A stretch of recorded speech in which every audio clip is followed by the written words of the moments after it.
Okay, so my name is Olivia Ostapovich. I'm in my fourth year at the U of A.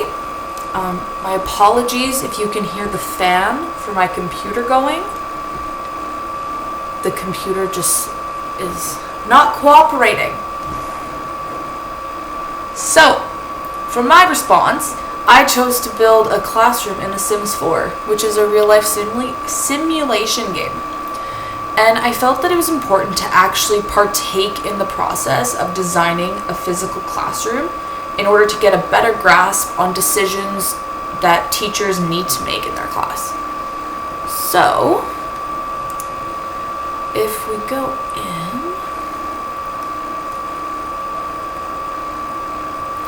all right. So, because this is modeled after my ideal 21st century classroom, the sheer size of the room itself may not be feasible in the first place. However, allowing students to feel less cramped and having the ability to move around increases their comfort and ultimately their ability to learn. So, at each of the desks, students are sitting in pairs in order to encourage discussion, and it allows students to build their social literacy while in the class. Students are often willing to listen to what their peers have to say, and this partnership allows for a greater facilitation of class discussion. So if we look closely on each of the desks, they each have writing utensils, but just as important as the writing utensils is the tablets which the school provides for each of the students. Allowing students to have access to both the tablet and the pencils gives students the option to choose which method they would rather work with. And ultimately, by providing students with tablets, you're bridging a socioeconomic gap that may leave some students without technology. So because literacy is multifaceted, there's also a camera for each student to use. This encourages students to think beyond the traditional poster project and allows them to move into a zone where they're the ones who are creating the content, not just consuming it.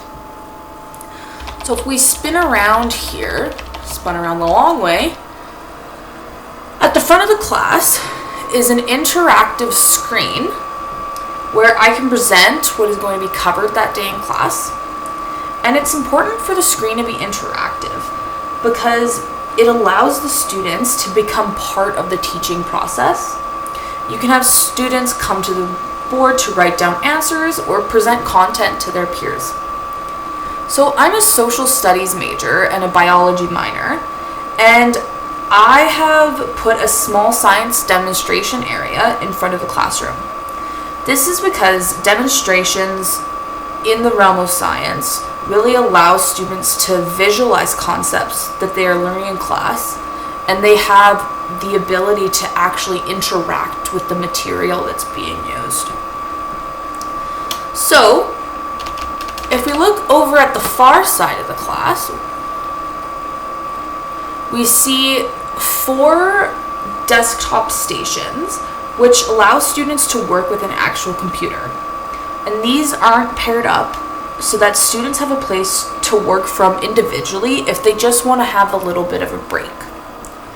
Another important element of this classroom is the allowance for natural light.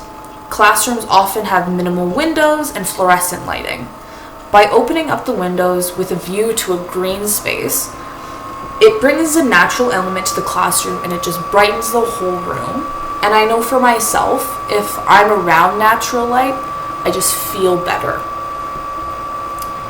So, over here we have the bathroom. And I thought the bathroom was an interesting place to look at and to redesigning in a sense, because students often feel uncomfortable when they're using school bathrooms. So by increasing the privacy by giving the students individual stalls, this could be one way of addressing that issue of uncomfortable feeling that the students are getting. So if we move back into the classroom itself, along this back wall, We have bits and pieces of different models and images. And as a social studies teacher, it's important to incorporate these sorts of items because when we're looking at history, we're looking at older forms of media, and it's important for students to be literate individuals in many forms.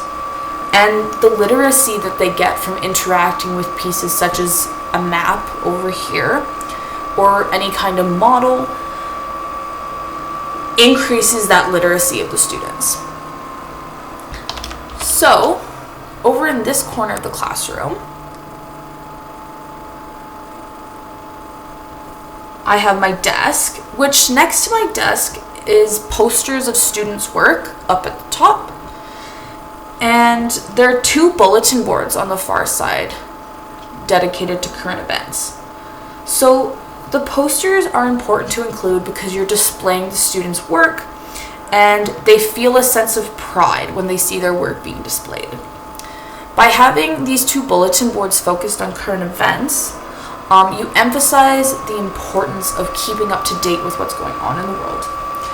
And it's also important because the world of politics and social studies has become intrinsic in our daily conversations outside of the classroom, so they need to be taking place inside the classroom as well.